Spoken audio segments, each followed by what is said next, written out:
Ladies and gentlemen, thank you for tuning in to another episode of the 757 Renaissance Man podcast.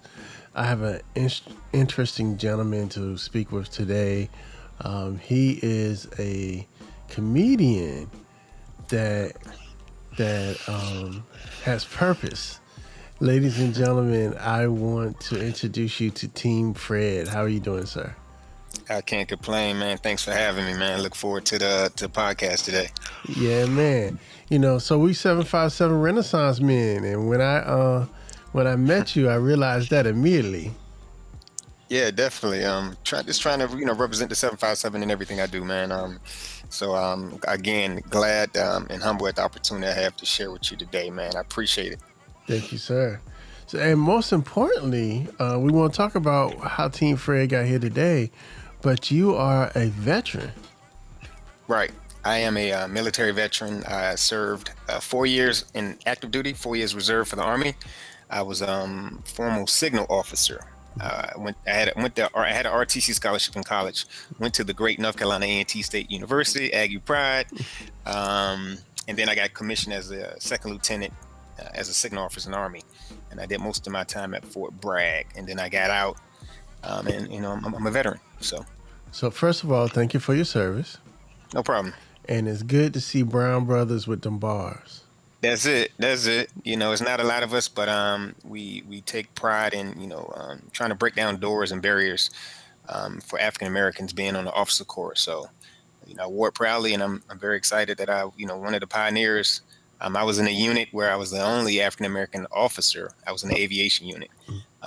Surrounded by like 30 other officers and one officer. So with some challenges, but it was a great experience, man. I wouldn't change it for the world. So then we got a little connection. My father was a lieutenant commander in the Navy. Oh, okay. And this is like during the late 70s, early 80s. Oh, wow. So I feel you. I'm so used to being the only brother in the room. Yeah, I mean, well, I can imagine what your dad went through. When I went through in the 90s, and even in the late 90s, I think because I was in the aviation unit at Fort Bragg, North Carolina, there wasn't a lot of brothers in aviation as far as on the flying the planes and the Black Hawks and the helicopters. So being the signal officer, I was in charge of the communication. So you can imagine, some of the things that I dealt with just being, the only brother in the room. But I like I said, I wore it with pride. And luckily I had commanders that supported diversity and things that I was a part of. So that was a blessing in disguise. They never let me forget the importance of the position he held. And it was totally cool, like going to the officers club and having people, are you supposed to be here? Yeah, I'm supposed to be here. Man, I have so many stories. Living in the 757 back in the day, they used to have a nightclub on I think it was the base in Norfolk Naval Base. Okay. And they had an NCO club. And when I was in college as a cadet, me and my friends would go, and we always would see a staircase leading up to the officers portion of the club. So one time I just decided to start walking up there and literally almost got tackled. And the guy was like, "Hey man, you're not supposed to be up there." And I thought to myself, I said, "Oh, you're right," because I was a cadet at the time. I said, when I graduate and get my commission, I'm gonna come back here and I'm gonna walk up them stairs. Right. And literally about 2 years later, when I got commissioned, I came back to the same spot. I walked up the stairs, and it was like another experience. The guy's like, "Hey, you're not supposed to be up there." I said, "This is what officers are." He's like, "Yeah, that's officer club." I was like, "I'm an officer." He started laughing. "Yeah, right." Until I pull out my ID, and he was like, "Oh my God," So it's like taboo. And I've had a lot of experiences like that. Not only being African American, but the fact that at the time I looked real young. So I didn't look like what they thought an officer should look like. And so I have a vast amount of experiences and things that I went through just because of what I look like and the color of my skin. Yeah, I really appreciate that, man. And that's we hate to bring it up, but that's privilege. So to be able to be in those rooms Mhm. Yeah, we're gonna step a little higher because it means that much more. You're used to it, but it Yeah. means that much for me to be in this particular place. Yeah. Not only that, it's just I found out we have to sometimes work twice as hard We have to to all the prove. time work twice as Yeah, hard. we have to prove that we deserve to be there, and not just was considered to be the token. Right.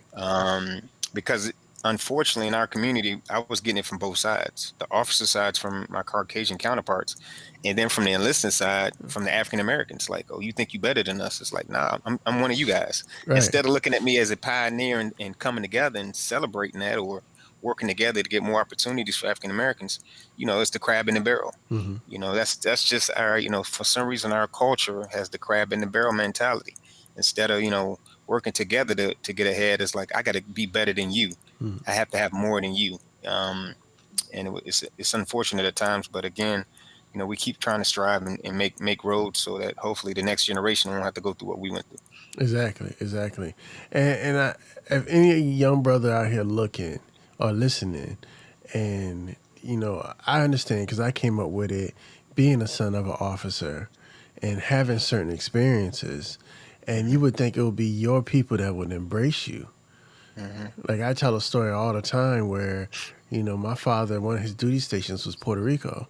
So I was blessed to be able to live on the island for a period of time. Hmm. And I think one day we was in class and we were talking about, dolphins in science class.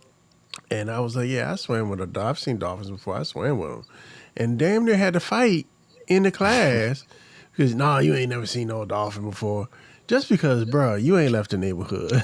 Yeah, that's just it, man. I mean, you get around people that have experienced other things, especially people in the military. I mean, a lot of our people stay stagnant in the same areas and never branch out to travel and see the world. I mean, that's something the military does give us, and it's a unique thing that we have. But again, you're right.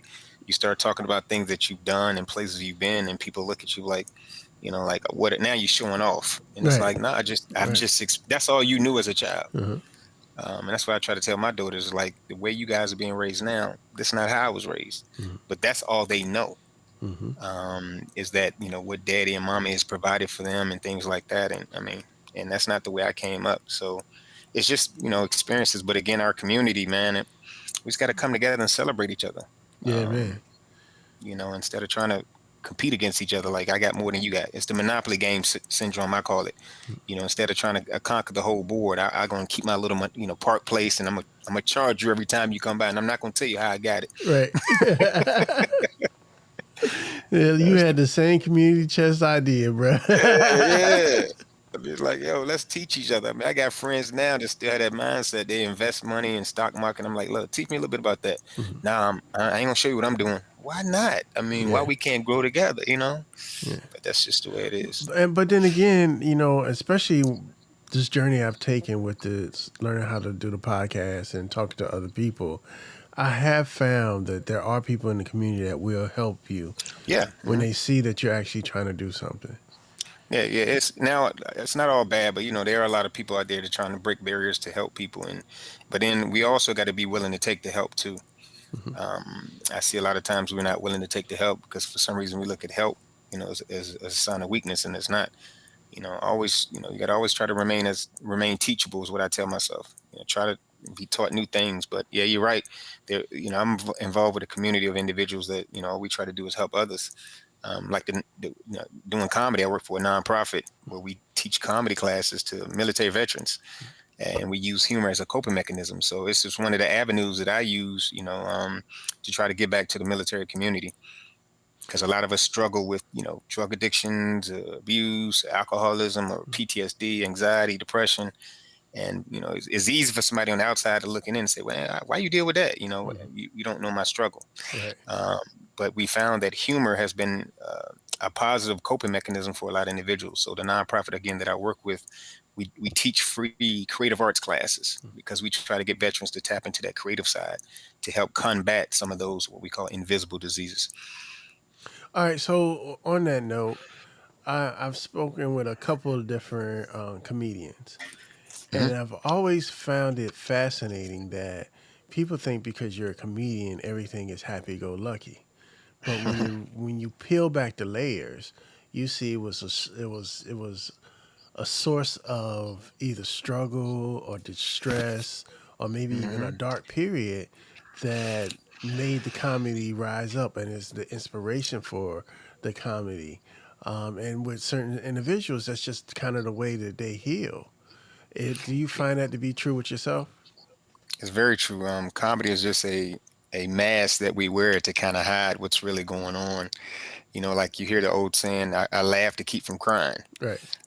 Comedy can be a smokescreen, and comedians are sometimes known to be the most depressed people. Look like Robin Williams, who committed suicide. He was A lot of comedians do that because again they mask that pain, Mhm. and if you don't deal with it, it can be very detrimental. And yes, I've struggled with that too. Because a lot of times people are laughing with me, but they don't really know they're laughing at me because some of the material that I use, I try to Came turn from it a into real place. come from a real place. I Hmm. tell I tell my students and I tell people all the time when I'm teaching veterans, comedy is 90% true, 10% fabricated, and the audience has to figure out which is which. Right. Meaning that 10% can be very detrimental, to your livelihood. Yeah, for me, it's refreshing, but at the same time, it does give me a chance to kind of talk about things that I normally would be taboo to talk about. Like I can't tell you that I'm not going to tell you as a man to man what my struggles are, but I can get on stage and talk about it and make you think I'm joking and I'm actually telling the truth. It's almost like a cry for help. So a lot of times I try to listen to what's being said behind the joke in order to try to help people as well as help myself. And then do you find that the jokes that are based on upon material like that, when the people in the audience get the joke, it's because they can relate to it and they've probably been through similar situations. Comedy is relatable. Like I said, when I work with other veterans and teaching them how to do comedy, the funniest people are the ones that are most relatable.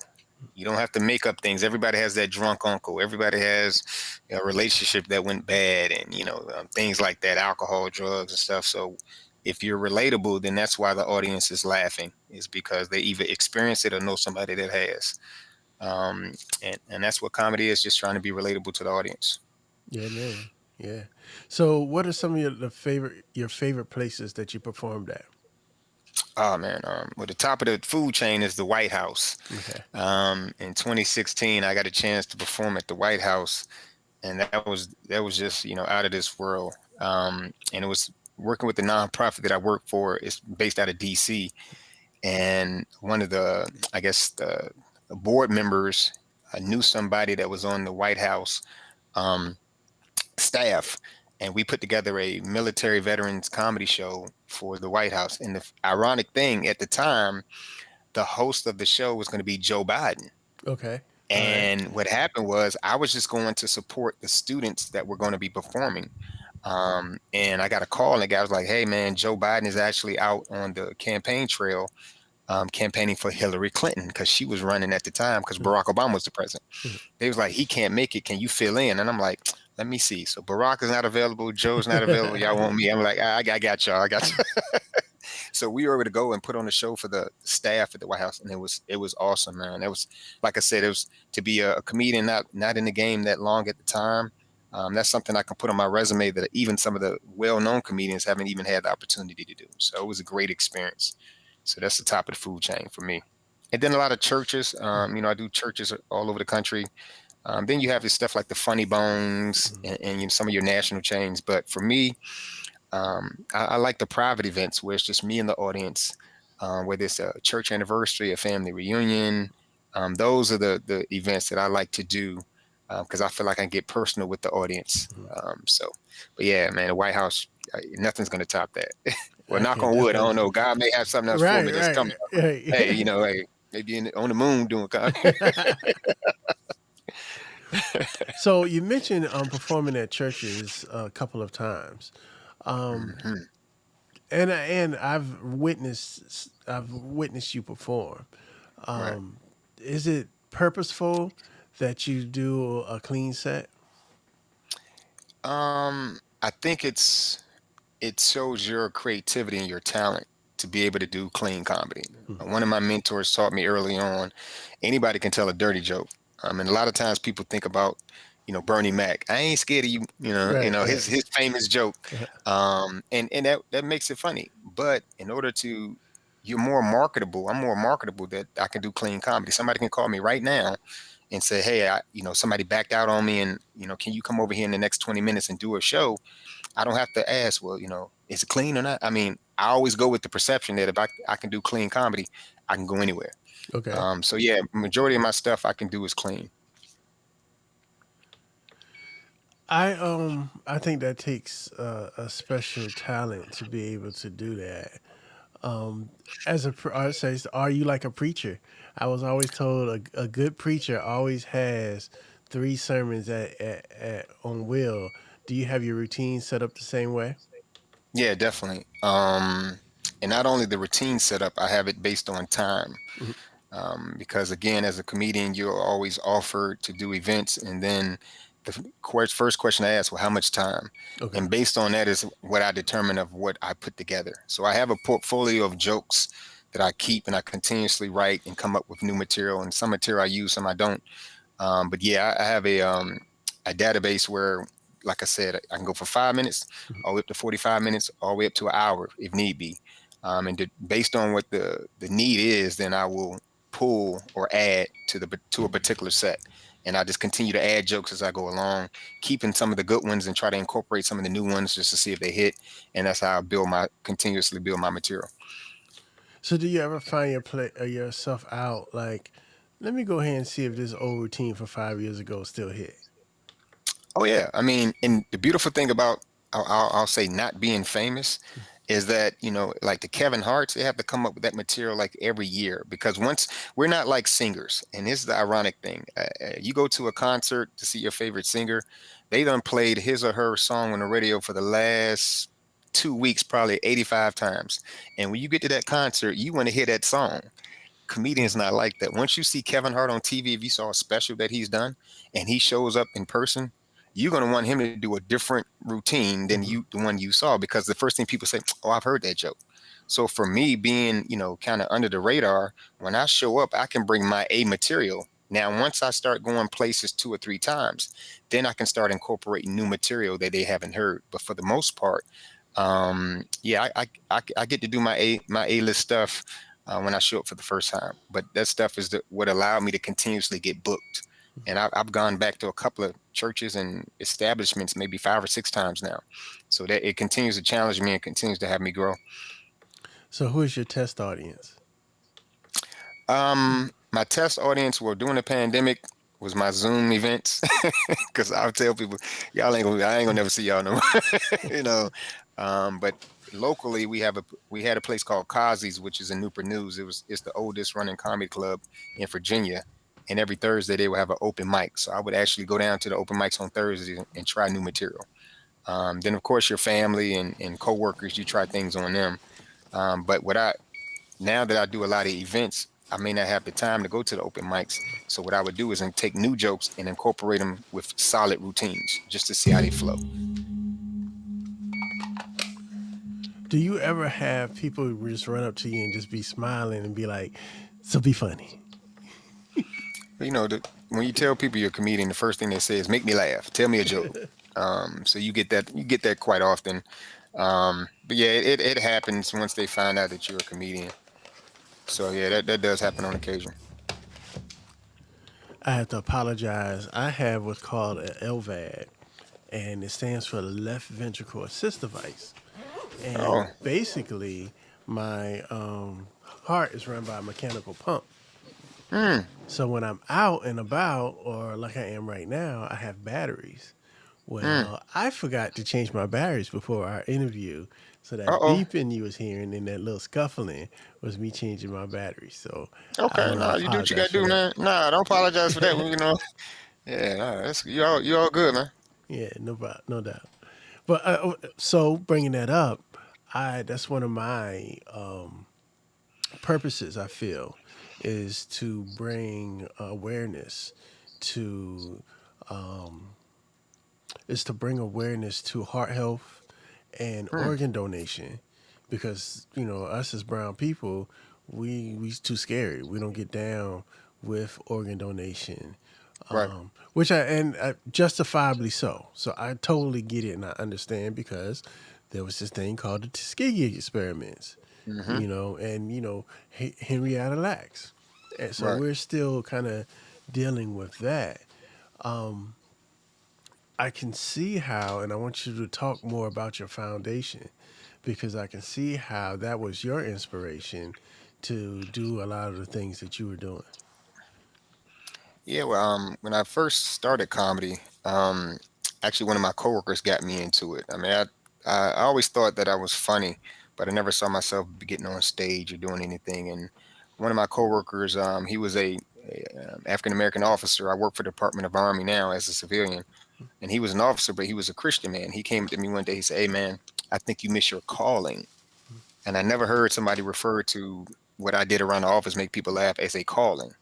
So that resonated with me. So he made me a bet. We bet on a football game. I think it was like 7 years ago.